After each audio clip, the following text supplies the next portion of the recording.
Hello guys and welcome back once again to the power point. कैसे हैं आप सब लोग? मैं बिल्कुल ठीक हूं गाइस। आज एक खास मुद्दे पे आपसे बात करूंगा और मुद्दा आप सबको पता है। कुछ रोज पहले हमें एक जख्म लगा था और आज कोशिश करूंगा थोड़ा उस पर मलहम लगाने की, क्योंकि अगर मलहम नहीं लगाएंगे तो वो नासूर बन जाएगा और हमारी जिंदगी में एक बहुत बड़ी रुकावट बन जाएगा। हमें आगे बढ़ना है, तरक्की करनी है, इन सभी चैलेंजेस को फेस करना है, चाहे करप्शन की चैलेंज हो, चाहे सिफारिश की चैलेंज हो, चाहे कोई और चैलेंज हो। हमें लड़ना है और लड़के एक बुनियाद बनानी है और सिस्टम में आके इसको कोशिश करना है, इसको बदलने की।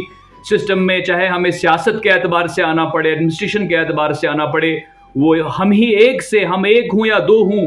और वो एक शेर याद आता है, मैं अकेला ही चला था जानिबे मंजिल, मगर लोग आते गए और कारवां बनता गया। इसी तरीके से कारवां बनेगा जब हम लोग कोशिश करेंगे एक एक करके, तो शायद सफाया होगा। लेकिन जो जख्म हमें कुछ तो रोज पहले लगे हैं उन पे बात जरूर करूंगा गाइज। यहां पे जम्मू एंड कश्मीर की अगर हम बात करें, अर्स्टवाइल J&K स्टेट की या यूटी की आज की बात करें, तो ये एक रवैया बन चुका है और ये एक फितरत भी बन चुकी है अब आज की डेट में कि एग्जाम टाइम पे नहीं होता, एग्जाम्स टाइम पे नहीं होते। और इसी वजह से बच्चों का बेड़ा गर्क हो रहा है। बच्चे डिप्रेशन का शिकार हो चुके हैं ऑलमोस्ट।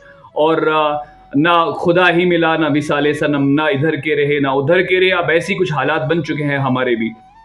गैस अगर मैं बात करूं तो 2013 के बाद कोई भी JKS का एग्जाम किसी एक साल में पूरा उसका रिक्रूटमेंट नहीं हुआ है।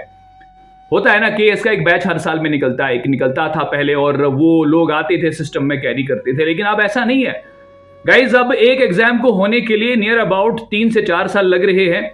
और तो और चलें, अगर कुछ नेचुरल कैलेमिटीज आती हैं वो मान भी लेते हम लोग, या कोई और मसला होता तो शायद हम मान भी लेते, लेकिन डेलिबरेटली आप लोग एजेंसीज को हायर करते हैं। JKSSB की बात करो या JKPSC की एग्जाम रिक्रूटिंग एजेंसीज को आप हायर करते हैं, वो ब्लैक लिस्टेड होती हैं, फिर गफले होते हैं, उन पे बात आती है। कसूर आपका है क्या? इतना बड़ा इंस्टीट्यूशन हो के आप ऐसी गलतियां कैसे अंजाम दे सकते हो? ये तो आपकी गलती है। बच्चों के एंड से क्या है, उनका तो बेड़ा गर्क किए जा रहे हो आप। 2013 के बाद मैं अगर अपनी बात करूं तो 2013 से मैं हर एग्जाम क्वालिफाई कर रहा हूं पीटी का। लेकिन जब मेंस का रिजल्ट आता है तो 3-3, 6-6, 8-8 महीने के बाद रिजल्ट आता है, तो मुझे हमेशा सी एक इंट्यूशंस आती है अंदर से कि अब नहीं होगा, क्योंकि गफला हो चुका है, रद्दो बदल हो चुका है मेरिट लिस्ट में। इतना टाइम आप लगाओगे, ये किस कानून में लिखा है कि आप 8-8 महीने लगाओगे एक रिजल्ट को डिक्लेयर करने में? और ये आज की बात नहीं, आपके हर एग्जाम में स्टे होता है। चाहे पीटी का एग्जाम हो तो स्टे होता है, मेंस का एग्जाम हो स्टे होता है, वाइवा इंटरव्यू होता है तो भी स्टे होता है। आप जब इतनी दलाली, माफ कीजिएगा, आप जब इतना टाइम लगाएंगे रिजल्ट्स को डिक्लेयर करने में, 8-8 महीने लगाएंगे, तो बच्चे कहां जाएंगे?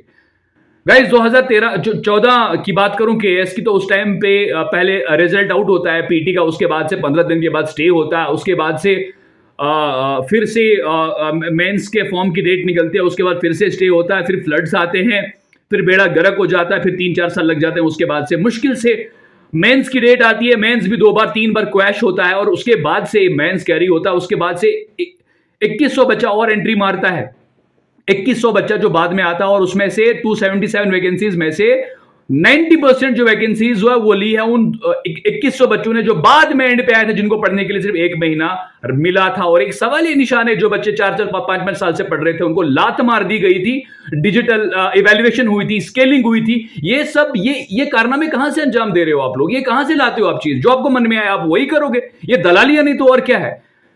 ये भारत देश तुम्हारे बाप का थोड़ी है भाई, कोई भी हो, ये भारत सब भारतीयों का है, ये हमारा देश है, हम सबका। तुम JKPSC हो, JKSSB हो, कोई और इंस्टीट्यूट हो, वो they are not this one, वो अल्टीमेट अथॉरिटी नहीं है। आपको ट्रस्ट से, आप you are a trust of the people, aspirants का आप ट्रस्ट हो, भरोसा हो, लेकिन आप हर बार इस भरोसे को तोड़ रहे हो। गाइस उसके बाद से 2016 का उसके बाद आया आपका केएस का एग्जाम, उसको भी बहुत सारा टाइम लगा, 2-4-5 साल लगे, और वो भी दलालियां हो गई उसमें फिर से वापस। गाइज ये नहीं चलता भैया, आपने बेड़ा गर्क करके रखा हुआ है यार, ये नहीं चलता। कुछ बच्चे बोल रहे हैं कि मेहनत करो, पढ़ो। मुझे कमेंट बॉक्स में बहुत सारे कमेंट्स आए हैं इस तरीके से, लेकिन कितना पढ़ेंगे भाई? हालात सही नहीं है, माहौल सही नहीं है, सिनेरियो सही नहीं, सिस्टम सही नहीं, आप मेहनत करके करोगे क्या? आप सिस्टम को सही होने की डिमांड करिएगा आप लोग। उसके बाद से आज का 2020 का मेंस था, इसका रिजल्ट 8 महीने का बाद डिक्लेयर कर दिया गया। आपको नहीं लगता कि ये दलाली है?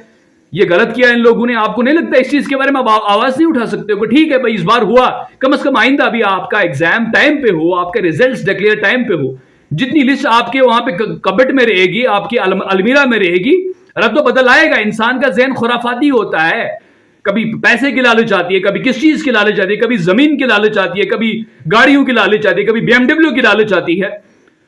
एक इंसान बिक सकता है, तारीख गवाह है, जब से दुनिया बनी इंसान बिकता है। और इतना टाइम लगाओगे आप 8-8 महीने, तो उसमें भी रद्द बदल हो सकता है ना मेरिट लिस्ट में। तो गाइज ये मेरी कुछ बातें थी आज की डेट में। मैं और बाकी देखें गाइज, मेहनत करते रहें किसी भी तरीके से सिस्टम में, यार कोशिश करें इसको बदलने की। लेकिन अगर मैं कहता हूं इन हालात में कोई बंदा सिस्टम में जाएगा ना, इसका एग्जाम क्वालिफाई होगा, वो लूटने की कोशिश करेगा। क्यों? क्योंकि या तो वो पैसे देकर अंदर गया है, उसको अपना पैसा पूरा करना है, या तो वो बच्चा जिसको कई साल लटकाया गया, जिसकी जिंदगी कई कीमती वक्त बर्बाद कर दिया, कई साल बर्बाद कर दिया, वो भी कॉम्पनसेट करेगा, उसने भी करप्शन करनी है। इंसाफ का मायार बनाइए ताकि जो भी जाएगा और इंसाफ की बात करेगा। फिलहाल गाइज आज के लिए इतना ही, मिलेंगे आगे कुछ नई न्यूज के साथ और कुछ नई अपडेट के साथ। लेकिन फिलहाल दुख है, कोशिश करेंगे आगे बढ़ने की, आगे और एग्जाम में गाइज तैयारी करिएगा, देखते हैं क्या बनता है। हम बदलने की जरूर कोशिश करेंगे, इनकलाब लाने की जरूर कोशिश करेंगे। आज के लिए इतना ही। जय हिंद, जय भारत।